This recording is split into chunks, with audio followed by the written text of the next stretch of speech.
이번 사연은 이간질하고 며느리들에게 돈 뜯어가던 시어머니 때문에 시댁을 아수라장으로 만들어가며 모두 모인 자리에서 시어머니를 응징했다는 며느님의 사연인데요. 함께 보시겠습니다. 사연 시작 전에 좋아요, 구독 부탁드리겠습니다. 채널에 큰 힘이 됩니다. 안녕하세요. 이간질 전문가 시어머니 때문에 골치 아프다가 최근에 연 끊어버렸습니다. 나이가 든다고 다 어른이 되는 건 아닌가 봐요. 사람이 무게도 좀 있고 자기 말에 책임도 질 수 있어야 하는데 저희 시어머니는 맨날 남 탓만 하다가 쪽박차게 생겼습니다. 얼굴 안 보고 사니까 너무 편하네요. 저희 신랑은 둘째 아들이에요. 아주버님이랑은 8살 차이가 나는데요. 항상 시어머니 편을 드는 형의 등살에 못 이겨서 남편은 찍소리도 못하고 살아온 것 같습니다. 시댁은 시어머니 말이 곧 법이에요. 젊었을 때부터 시아버지가 막노동이며 경비일까지 안 해본 것 없이 일하시면서 가족들을 먹여 살리셨고 시어머니는 자식들만 키우셨더라고요. 그리고 시아버지는 인품이 좋으십니다. 자기 와이프라 하더라도 큰소리 한 번 안 내고 지금까지 존댓말을 써주고 계실 정도면 말 다 했죠. 근데 남편이 그렇게 떠받들다시피 하니까 시어머니는 누구 잔소리 들을 곳도 없고 고집만 세져서는 자기 주장을 엄청 강하게 하십니다. 조금만 눈밖에 나면 바로 뒷담화를 해버리는 게 습관인 것 같았어요. 오죽했으면 동네 아줌마들이 시어머니랑 절연을 하고 살 정도겠어요. 저는 진작 이런 성향들을 파악하고 있어서 이왕이면 부딪히지 않으려고 노력했습니다. 시어머니가 쎄한 사람이라는 걸 알게 된 건 상견례 때였어요. 저희 엄마가 막 환갑을 넘기셨던 때였는데 시어머니가 자기도 환갑이라면서 웃었던 기억이 납니다. 제가 듣기로는 저희 엄마보다 2살이나 더 어리다고 들었는데 왜 그러지 싶었지만 자기가 그렇다는데 뭐라고 할 수 있겠어요? 그냥 그런가 보다 했죠. 근데 갑장이라고 하면서 처음 만난 자리에서도 친정엄마한테 반말하는 걸 보면서 시어머니가 좀 경우 없는 사람이라는 생각을 하게 되었어요. 술이 한 잔 들어가긴 했는데 아무리 편하게 지내고 싶어도 그렇지 사돈한테 그러기는 쉽지 않잖아요. 신랑이 그래도 결혼하고 시간이 지나면 모를까 지금부터 그러지는 말라고 했는데도 뭐 어떠냐면서 자기 마음대로 상견례 내내 저희 엄마에게 야자를 하더군요. 상견례 후에 저희 친정에서는 꼭 이 결혼 해야겠냐 하셨고 시어머니가 저렇게 예의가 없으면 집안이 그럴 수 있다면서 결혼을 말리고 싶어 하셨어요.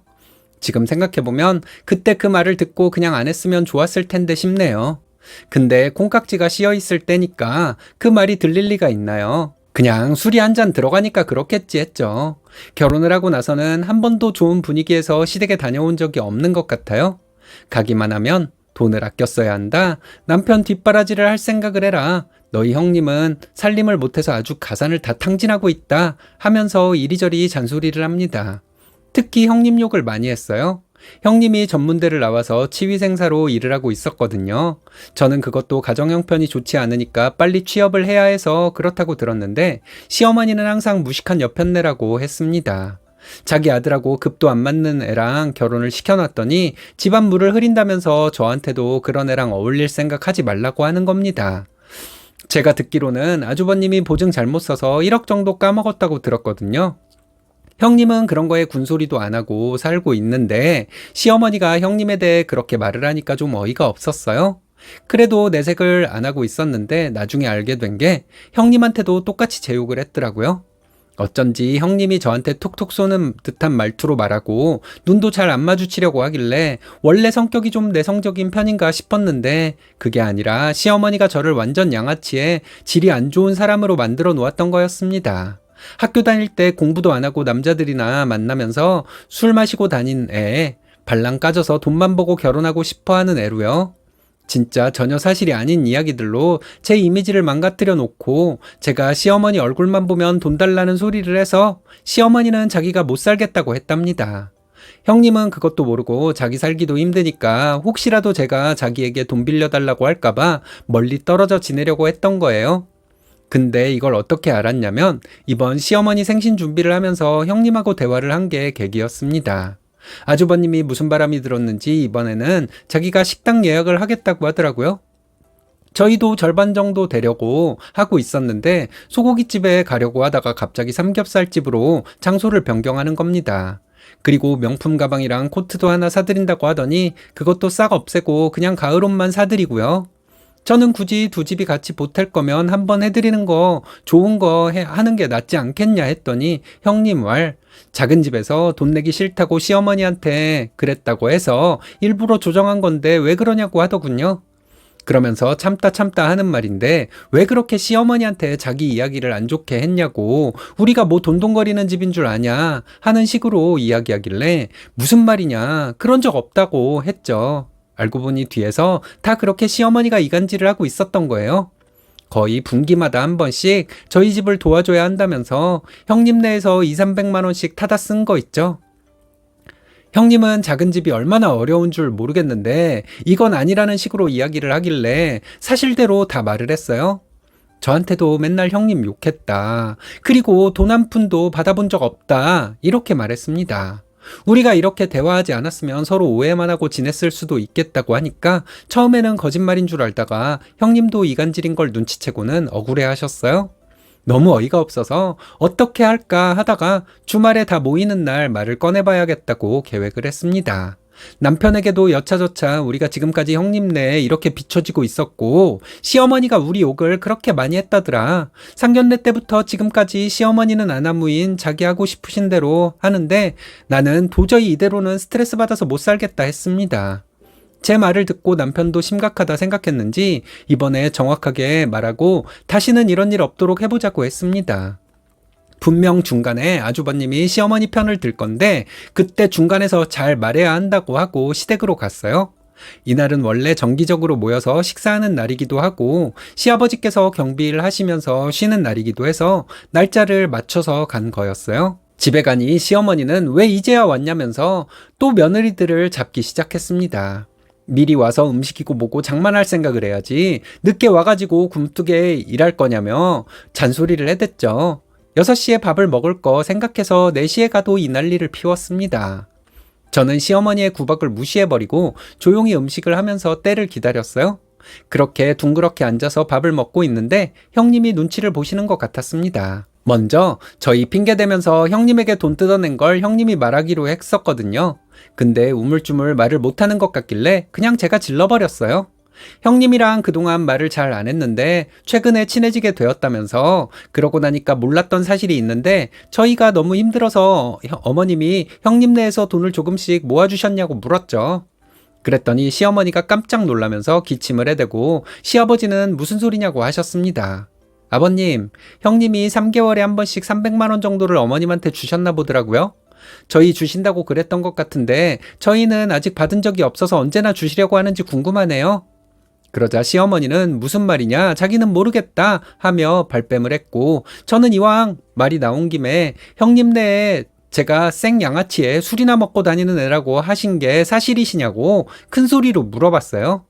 그러자 시아버지는 좀 불편하셨는지 정말 그랬냐고 물으셨고 분위기는 찬물을 끼얹은 듯 싸해졌습니다.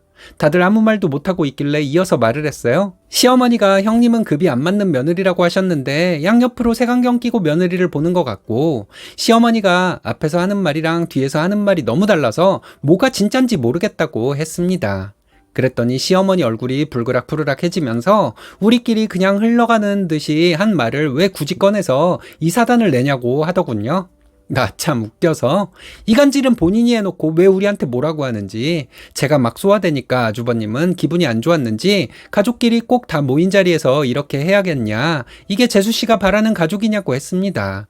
그러자 형님이 그럼 당신은 내가 집안에 급도 안 맞는데 들어온 여자로 취급당하는 게 좋냐고 소리를 지르더군요. 형님은 1억이나 되는 거금 사고친 아들 잘못을 덮고 사는 며느리를 업고 다녀도 모자랄 판에 어머님이 이럴 수가 있는 거냐고 아주버님을 쏘아붙였어요. 그리고 형님은 시어머니한테 사과받고 싶다기보다 앞으로 이런 일이 없으면 좋겠어서 말하는 건데 당신은 또 시어머니 편이냐고 하더라고요. 남편은 남의 편이라는 말이 딱 맞아요. 내가 아끼고 아껴서 당신 빚도 갚고 살아온 건데 그거는 다 무시하고 그냥 우리더러 돈 내놓으라고 하신 거잖아. 우리가 어떻게 사는지도 생각도 안 하고 그것도 동선의 핑계를 대면서 형님은 말하다 보니 복장이 터질 것 같았는지 물을 급하게 들이키고는 더 이상 시어머니 이간질에 스트레스 받고 싶지 않으니까 며느리고 뭐고 안 하고 싶다면서 밖으로 나가버렸고 아주버님은 한숨을 쉬면서 따라 나갔어요. 이제 집안에 남은 건 저희랑 시부모님뿐. 저는 정확하게 말씀드렸습니다. 상견례 때부터 이리저리 거짓말하신 거, 저희 엄마한테 반말짓거리 하면서 천박하게 행동한 거 보면서도 아무 말도 안 하고 있었는데 형제 관계를 갈라놓으시는 건 이해가 안 된다고요? 아버님께는 죄송하지만 저도 이런 일이 계속 일어나면 시댁에 오기 힘들 것 같습니다. 이제는 어머님이 사과를 해도 안 받아줄 거예요. 그냥 아버님만 따로 뵐게요. 그러고 짐을 싸서 나오려는데 시어머니가 저보고 독사 같은 년이라며 집안 다 망치려고 저러는 거다 하고 소리를 지르셨어요. 돌아서서 한마디 하려다가 담배만 피우고 계시는 시아버지를 보고는 그냥 참고 나왔습니다. 문 닫을 때 들으니까 남편이 시어머니한테 그만 좀 하라고 하고 있더군요. 그리고 시댁하고는 연락을 끊었습니다. 어쨌든 제가 시댁에 분란을 일으킨 것은 맞으니까 제가 잘못했다고 하신다면 욕먹을 각오도 되어 있어요. 근데 교묘하게 사람 이간질하는 거 막상 당해보시면 정말 딱 미칠 일이거든요. 시아버지한테는 일주일 정도 있다가 전화를 했는데 저에게 어른으로서 미안하다고 너희가 마음 편할 때까지 오지 않아도 된다고 하셨습니다. 왜 잘못은 딴 사람이 하고 사과는 아버님이 하시는지 염치가 없지만 감사하다고 하고 말았습니다. 시어머니는 남편에게 네가 와이프 간수를 똑바로 못하니까 이런 일이 벌어졌다면서 자기 혈압도 높은데 쓰러지면 책임질 거냐고 협박했다네요.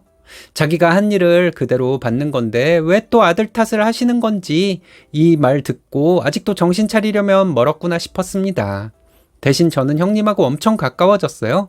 알고 보니 속도 깊고 다정한 사람이더라고요. 매주 만나서 맛있는 것도 먹고 스파도 다닙니다. 시댁에 안 가니까 그 시간에 저희끼리 놀러 다니려고요. 그날 그렇게 나가고 나서 아주버님하고도 한판 했대요. 언제까지 엄마 편만 들면서 와이프 나몰라라 할 거냐고요. 동서가 하는 말 못 들었냐면서 아주버님을 쥐잡듯 잡았다고 합니다. 아주버님도 그날 충격을 좀 받았는지 그 뒤로는 태도가 달라졌다네요. 시어머니도 정신을 좀 차리시면 좋을 텐데 지금으로서는 기대가 안 돼요. 60년 넘게 그렇게 살았는데 바뀌실 것 같지는 않아요. 시아버지가 잔소리하면 그나마 들으려나 싶네요. 여러분들 생각은 어떠세요? 우리 시어머니 개과천선 가능할까요? 시아버지가 좋은 분인 게 시어머니를 더 나쁘게 만들었나 보네요.